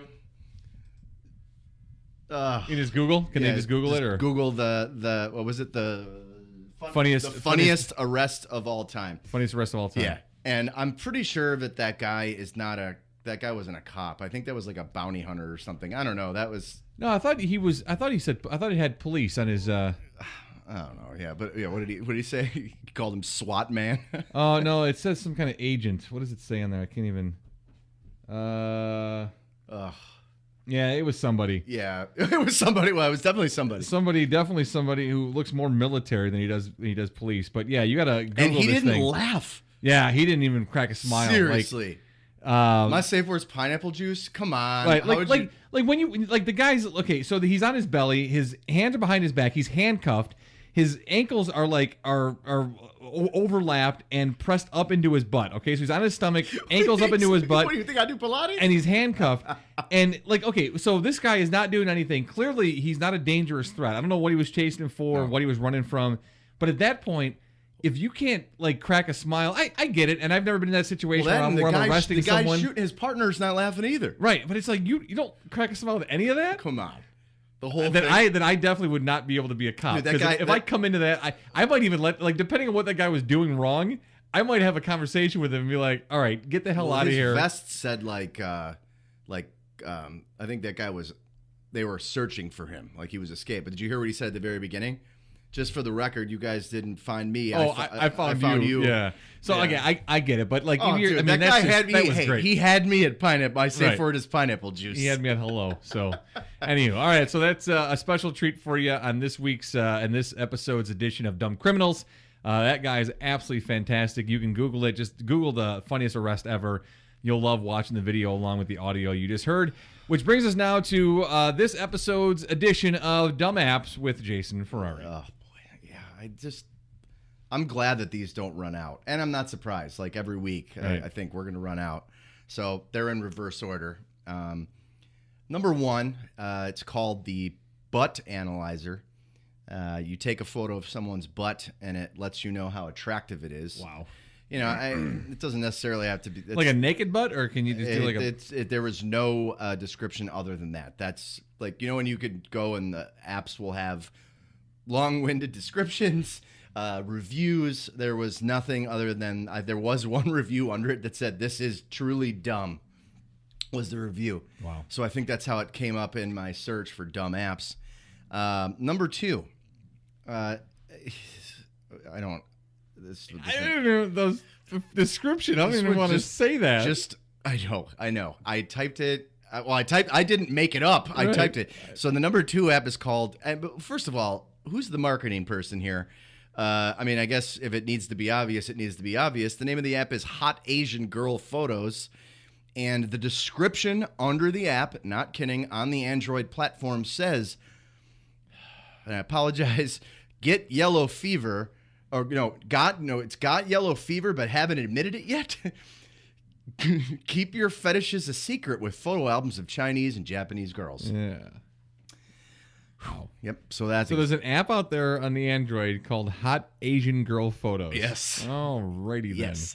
And number three, this kind of piggybacks off of the app last week for when you're pretending to work at your desk. This is the fake shower. I'm guessing this would make sense for kids who are I'm taking a shower but they don't have apps. So, okay, fake shower. Parents or partners making you go into the shower again? Your days forced cleaning are over! ! This app simulates the sounds of showering so you can pretend to shower and haul your soiled self back to the real world. Your family will think you smell like roses, but really you smell like last night's takeout. Well, no, they won't. The app's not going to make you smell better, and you're not going to appear wet at all. And if you're a kid and if you're an adult, why are you trying to fake a shower? you big fatty. Go drink your sugary soda and pay the tax for it. Okay, this one. Jerk. Well, when you see number one, you'll see why I moved it there. But this one, I had a hard time with it not being the dumbest. It's called the Cry Translator. Translates the cries of babies to let you know what they need. And this is 100% not a joke. One problem, it's ludicrous. You might as well toss out your... it's also a $5 app. You might as well toss out your $5 with your baby's next dirty diaper. So this app claims, like most of them, claims without being able to back it up in any way to be able to translate what the cry is. Wow. Alrighty then. Yeah. Okay, this one is one of my favorite dumbs, I think, since we've been doing this, though, because it's like, what? It's called Fix a Fight. Okay, so let's say Matt and I are having an argument, and, we can't handle it with our words, so we decide that an app on my phone is going to do that. So apparently, this app can mediate arguments and, quote, repair wounds between you and your partner. Okay, well, that's a weird example. Matt's not my partner. Well, he's kind of like my domestic life partner. We're not like together. What better way to mend a fight than with an app that prompts you to pass your phone back and forth with your partner as you rate the intensity of your various feelings and grievances. That's ridiculous. Dude, this is the problem. Come on, these apps are seriously just a lazy symbolization of a lot of life's problems. Just stupid. Man, that's bad. That and the Cry Translator, those are two of the worst I've seen that you've pulled up so far. Fix a Fight. Wow. And there you have it. All right, that's the 5 dumb apps for this week. This episode's edition of Dumb Apps with Jason Ferrari. This is the AFDE Show. Abaticola Ferrari discuss everything. Follow on Twitter at AFDE Show. Of course, we are brought to you by our good friends over at Mickey Finn's. They are the providers of delicious Pineapple Express Double IPA that we are enjoying tonight during the episode. And this is episode 11. What's your safe word? Back after this.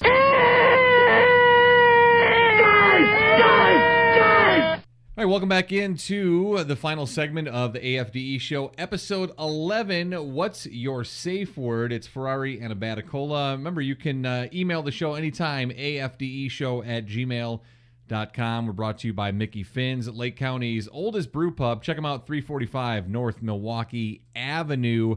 Something new that we're doing on the show is Tweets of the Week. Some tweets that we saw during the week that we will retweet after we release each podcast episode, but go over them during the episode. And right now, episode 11, what's your safe word? Here are this week's tweets of the week. All right. So I don't know if people know who Nick Swartzen is, but he's very, very funny stand-up comedian who happens to be really good friends with Adam Sandler. So I guess you'll see him a lot in those movies, but his stand-up is super funny. But he is from Minnesota, and so is constantly, I follow him regardless, but it's funny listening to him or reading his tweets during Bears-Vikings games. And so they kept talking about the whole time the Star Wars trailer, and the game was a little rough in the first half. It was a little boring. And so it's at Nick Swartzen, right? SWARDSON. Yes.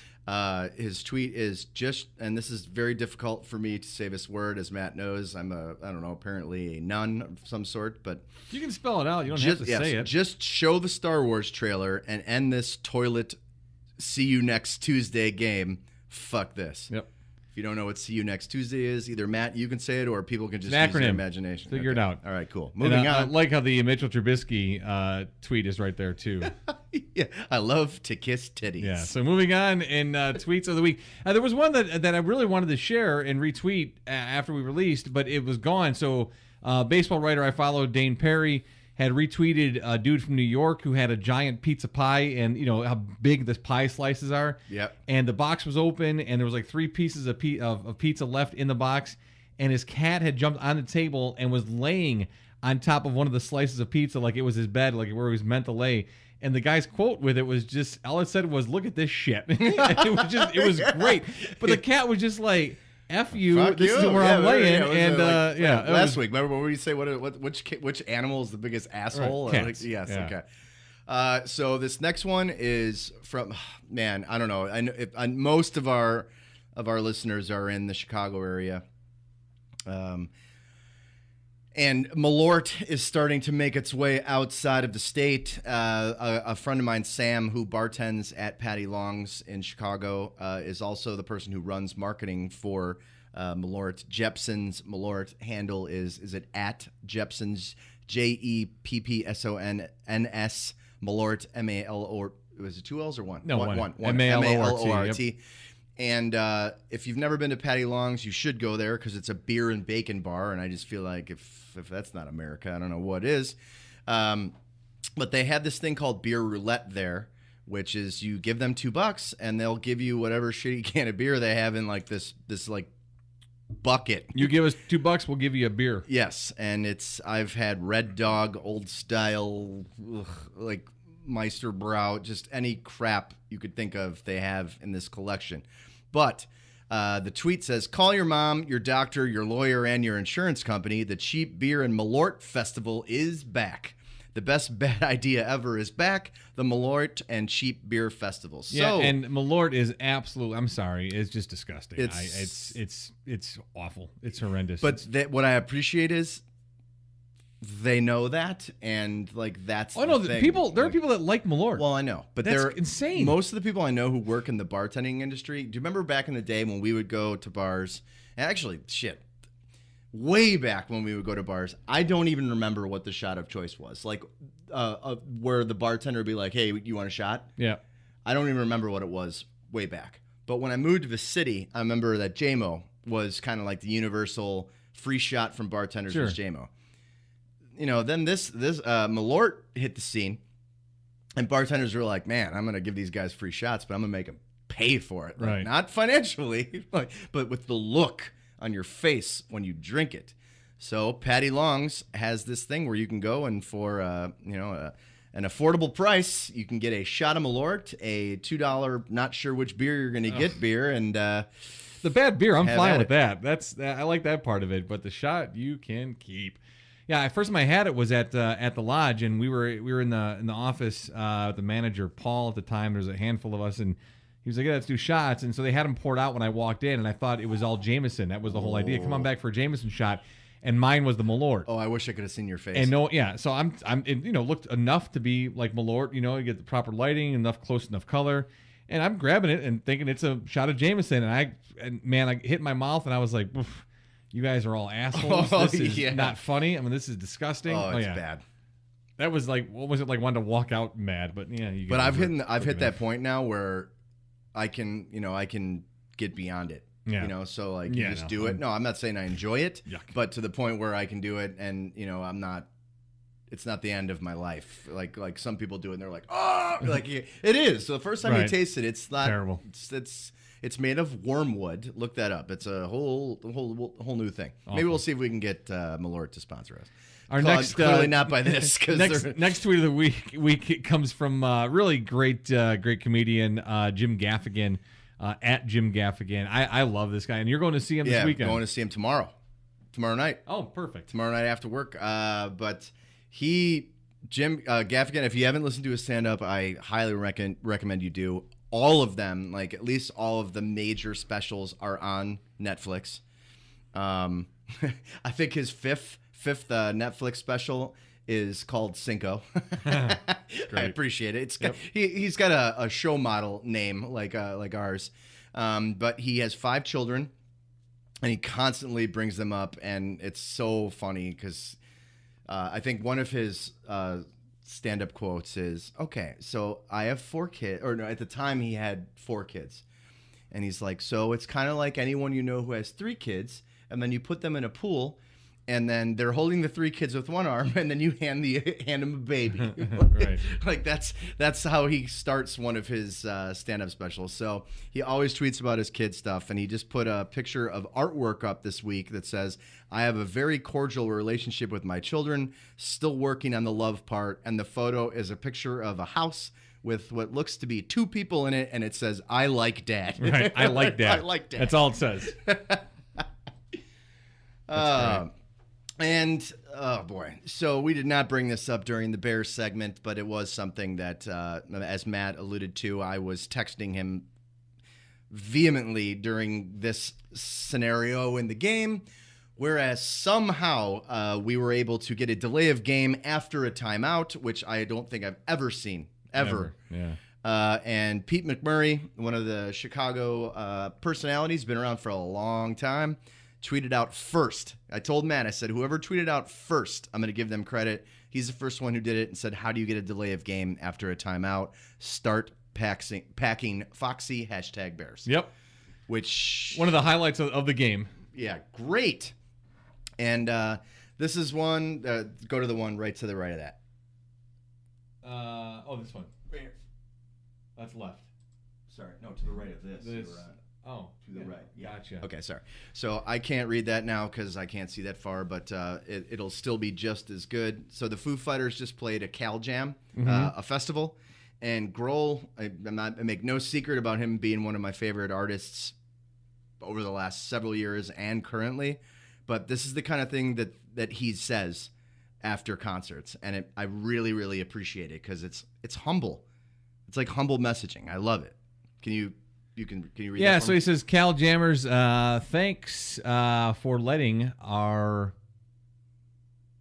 We did. Neither of us can read. We're both very old. Oh, so it's handwritten. All right, thanks for our loudest dreams to come true. Thanks for letting our loudest dreams come true. That was an unbelievable weekend full of too many highlights to mention, and it couldn't have happened without you.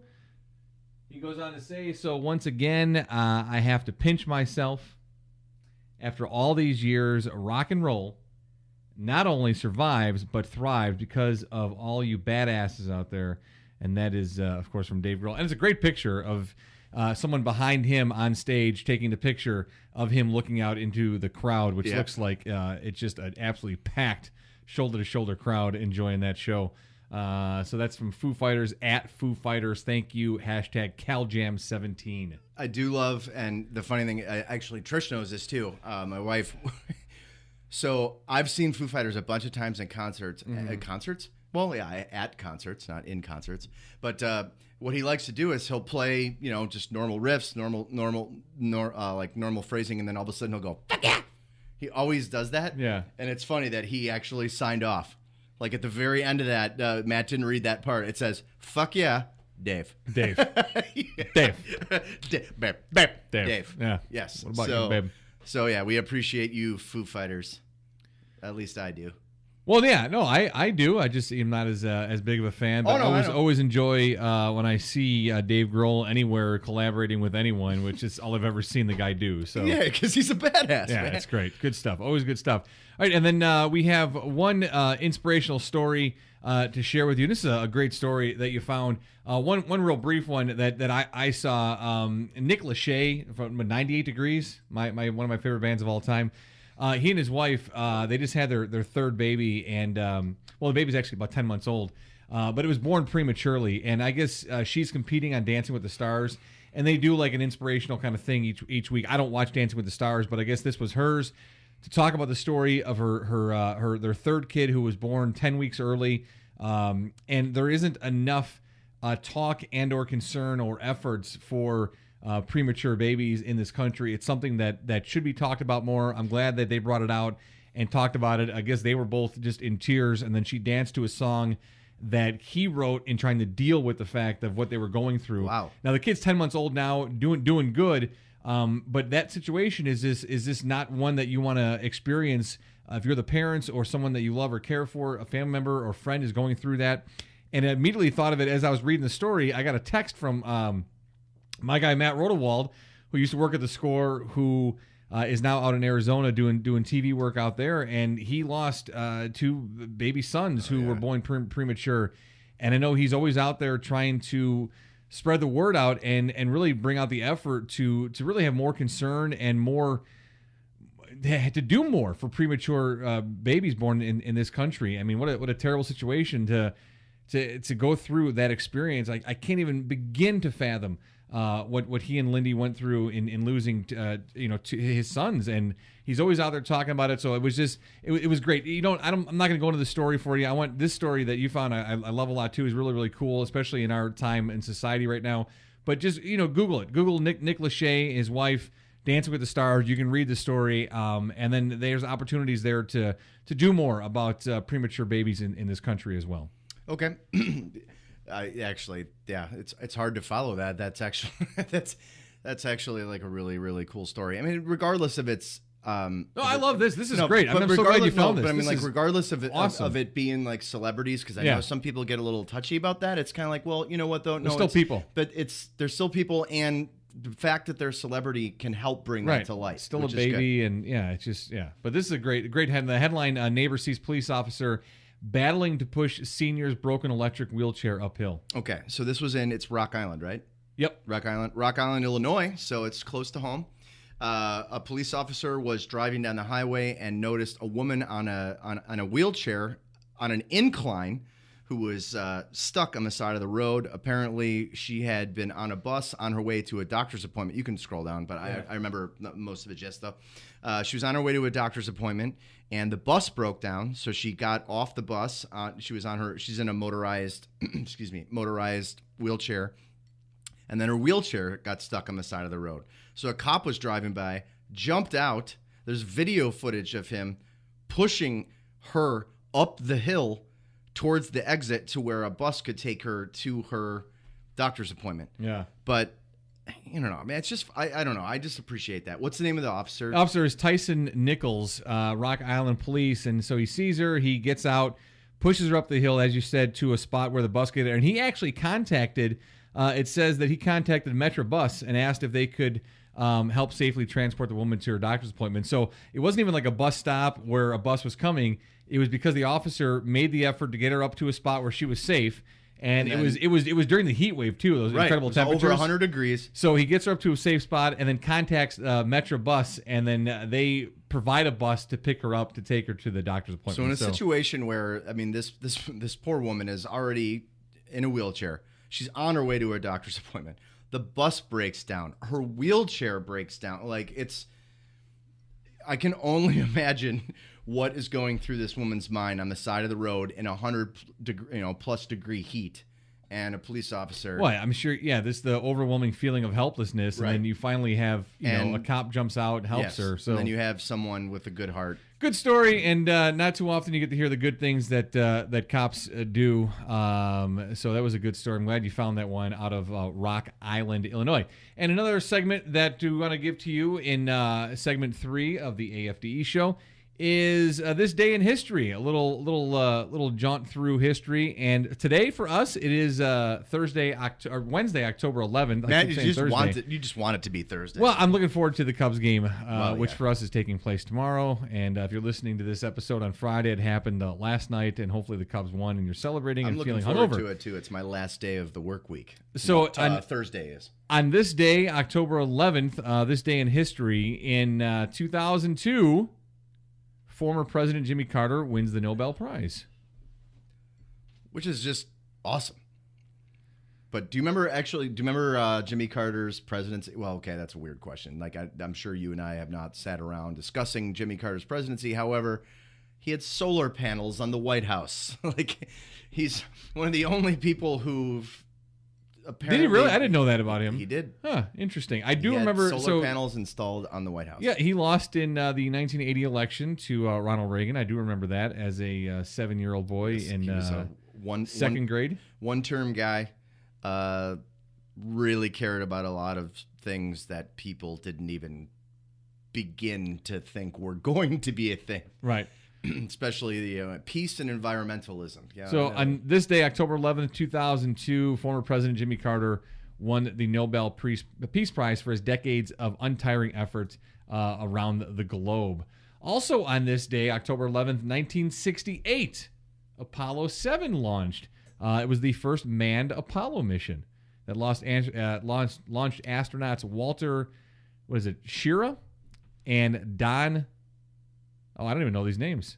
Oh, it's It's Shearer, Don Eisel, and Cunningham. Were the three guys who were the E-I-S-E-L-E. I've been Eisel. watching nerdy. Have you? Nerdy Apollo stuff on. Yeah, I would have on never the interwebs. any kind of trivia. I would have never been able to. I say love those names. the space So stuff. Don with two N's, Eisel and Walter Cunningham, aboard under the command of Shearer, the crew of Apollo 7 conducted an 11-day orbit of Earth, during which the crew transmitted the first live television broadcast. Yeah, so from orbit. they were interviewing them from space, which was super cool. So that's October 11th, 1968, Apollo 7. And the launch. one that I can see, and I don't even need to read the it. story. I am a giant Saturday Night Live fan. I know people don't like it. After certain times, they're picky about certain years. I appreciate the concept. I love sketch comedy. I think SNL is amazing. It's a force to be reckoned with. It is still around. It is still relevant. It kicked ass with the Trump coverage last year. Yeah. It won Emmys. It's a badass, and it debuted on October 11th, 1975, and I can proudly say that I have seen every single episode of Saturday Night Live. I've been able to see some of the older ones through Hulu. Okay. But I've seen, I started watching it probably about 86, 87 when I got it. I was getting the jokes. Right. But from 1975 through current, you can watch the entire series you can watch everything on Hulu. Yeah, so it was October 11th, 1975, the sketch comedy show featuring Chevy Chase, John Belushi, Dan Aykroyd, Gilda Radner, Garrett Morris, Jane Curtin, and Lorraine Newman made its debut on NBC, October 11th of 1975. It's amazing. 1975, man. 42 years. That's just crazy. Who was your favorite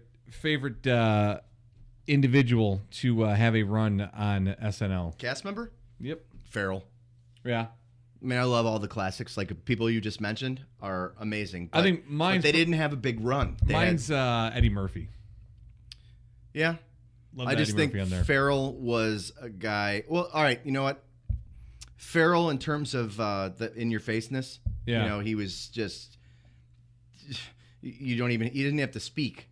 But I like the characters, or the castmates that they would refer to as glue. Like Hartman, I think, was probably the most talented. They called him Glue. His nickname was Glue because they could just stick him in a sketch and he could be like the straight man. Yeah, and he was absolutely brilliant.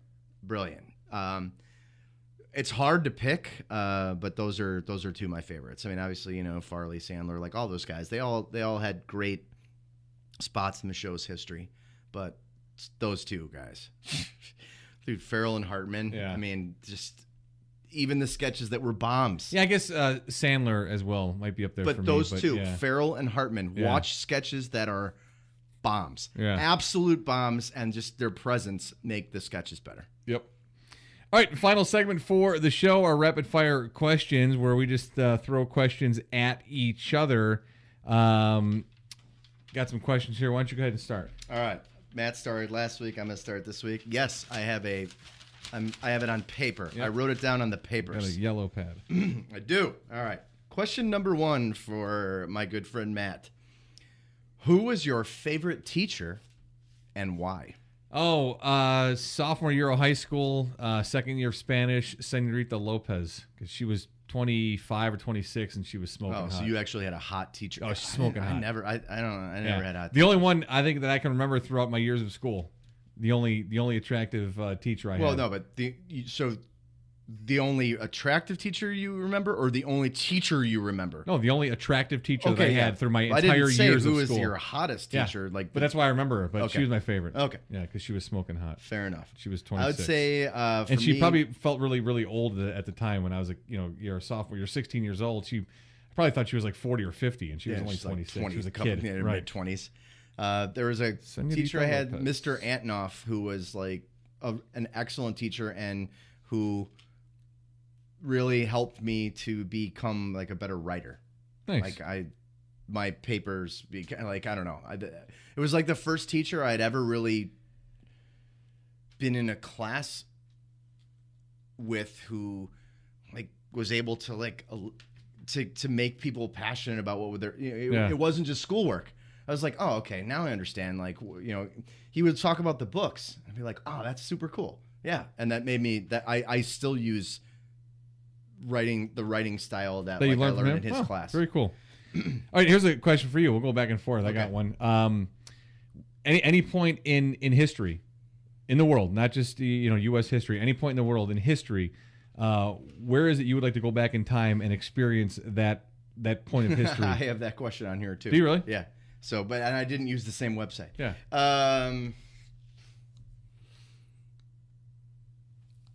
That's really, really hard. You know what, actually, based on like the nerdiest shit that I've been reading over the last couple of years, is I really want to be in like the rooms with the founding fathers.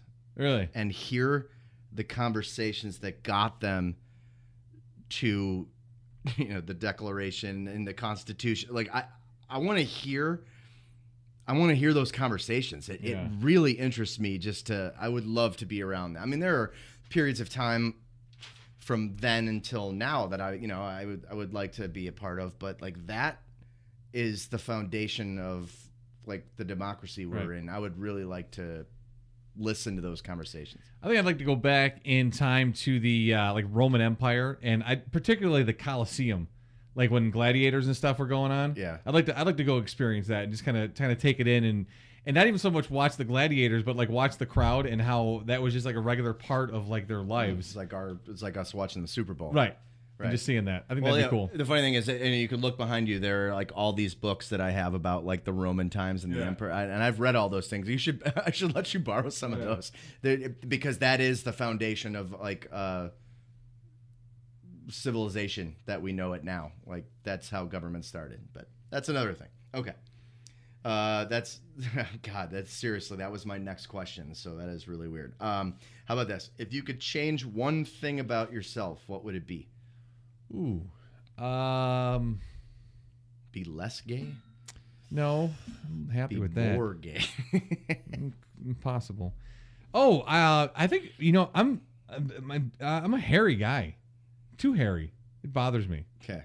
So you'd be more like one of those hairless cats? No, not hairless. I don't want to be hairless because like grown men who have no hair, that something's wrong with you. Then I compensate for that guy by having too much. So yeah, less body hair. But as covered in, I believe it was last week's episode, your chest hair and your stomach hair do not connect. They don't connect. Okay. Yeah. Okay. Next question. But I don't have the gross hair yet that comes out of your if you have short sleeves, like come out of your like the shoulder hair that's like longer than your short sleeves. Yeah, at that point yet, or the stuff that comes out of the back of your shirt, not good. don't have that yet either. Any country that you could live in the world, what would it be? Not the U.S. I need to travel more to answer that. Yeah. It's easy for me. I would just say Italy. Yeah. Well, Italy, and but I've never been outside of the obvious. Then I would pick Spain. Okay. I've heard from all the reviews of countries of friends that have visited, yourself included, Spain sounds like just sounds absolutely amazing. Yep. But I need to go somewhere because anywhere that I've traveled thus far, I would not want to live there. Gotcha. So Wisconsin?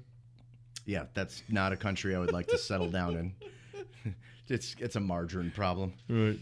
Okay. What is your favorite ice cream flavor? Ooh.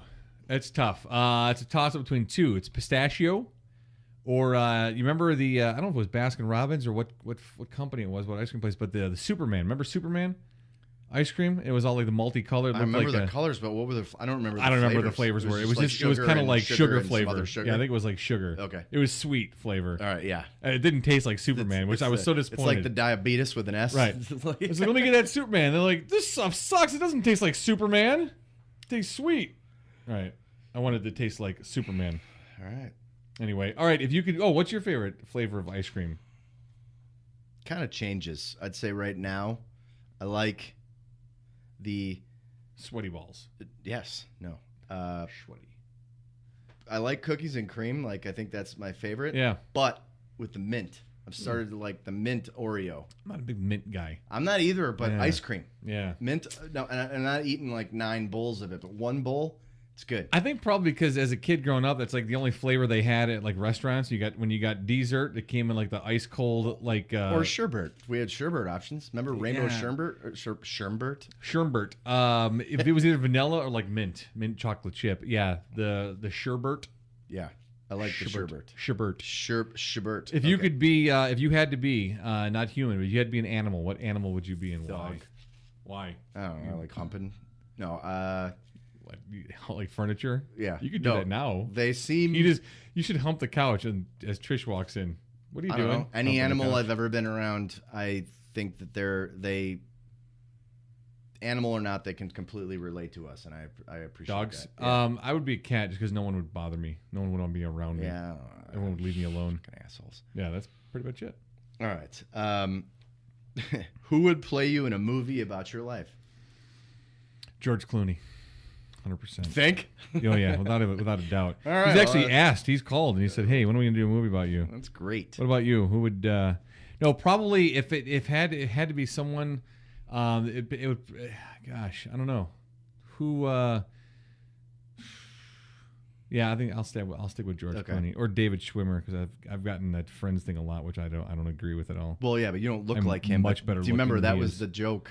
There Much was better looking a than he is. different joke for Schwimmer, for you. It wasn't that you looked like him. Oh yeah, but I people have told me I look like him, and I don't see it at all. I don't. No. So absolutely David not. Schwimmer or George Clooney. Okay, I'll help with Clooney for you because Schwimmer's not doing that. For me, I don't know that I look like anyone actor wise, but friends have said like me in college was like hanging out with Ryan Reynolds and Van Wilder, so we'll go with that. That's fine. That'll work.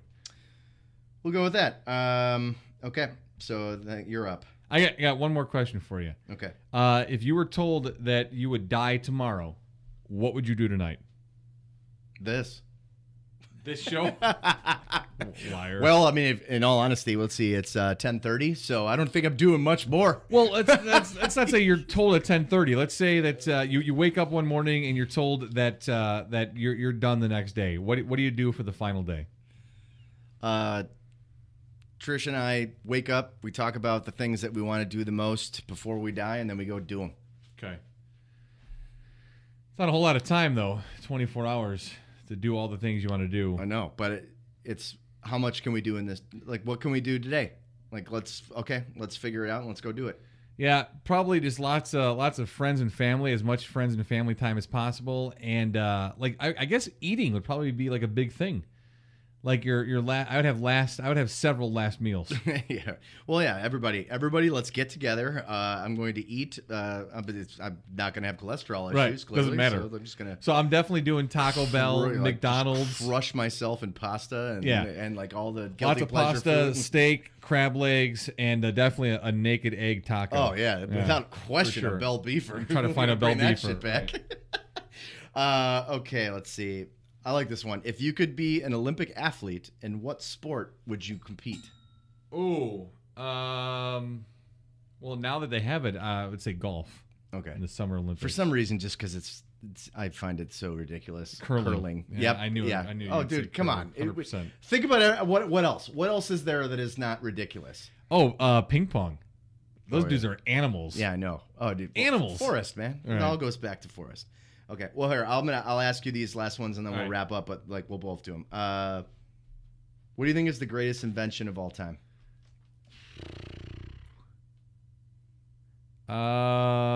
Greatest invention of all time. The automobile. I'm gonna agree with you on that one. Yeah. I mean, I think people are gonna automatically go to the interwebs and things of that nature. Yeah, no, which interwebs makes sucks. what we're doing possible. But Yeah, I think it makes us dumber. So as a society, yeah, I would say automobile. I agree. Okay, cake or pie? Oh, cake. I don't like pie. Well, yeah, I agree. I prefer Yeah. cake, but I do like pie, but I do it sparingly, right? Yeah, so it's not. It's so when I have it, it's few and far between. Yeah, and I was always felt obligated at like the holidays to eat a piece of pie even though I didn't want it. Oh, I baked a pie. Ugh, all right, whatever. I mean, I'll crush shit out of some apple. Like I love Yeah. some apple pie. Okay, this one I don't know why, but you talking about your dream job last week being like game show host or award shows. Yeah.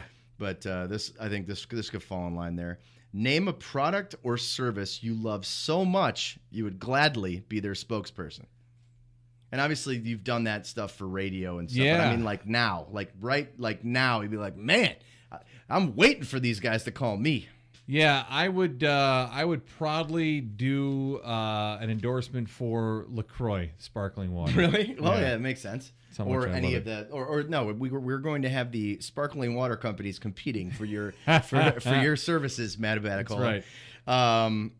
For me, I don't know. It would be something with back stuff, like because anything with back stuff because I know how much it can just fuck things up. Like so, anything that is helping people with back problems, all about it. Last one I have is, what is the best piece of advice you have ever received? Wow, the best piece was don't go in radio. It was the best piece. That wasn't me, was it? No, it wasn't. We were trying to do radio at the same time. Man, I mean, I've received a lot of them.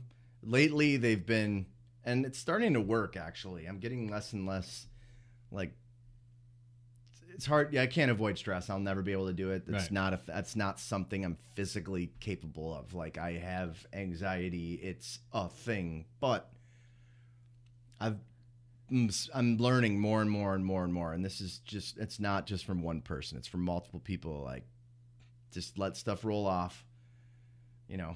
Pick and choose. Like, I name your cliche, but it's been working. It's just, it takes some effort for me, but it's been working. Be stressed out about some things when you literally can't not be stressed out. But like I'm starting to feel a little bit more relaxed about a lot of things just from listening to people who it's been working for, yourself included. Yeah, no, and I think that's a thing when you get to a point when you realize that you just don't have the control over so many aspects of life. At times, it's pointless to really get bent. Now, it doesn't mean you can just float through life and avoid responsibilities, but to just to let the things go that you can't control is really a key, I think, to a relaxed and also happy life, though, as well. I'm trying. There you go. We'll keep trying. All right, that is episode 11. What's your safe word? It's Abaticola and Ferrari. We discuss everything in this podcast.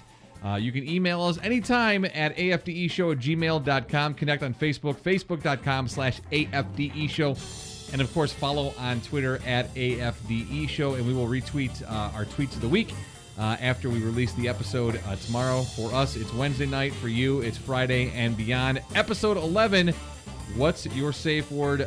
Big thanks to Will's Northwoods in Lakeview. Also, what's the address?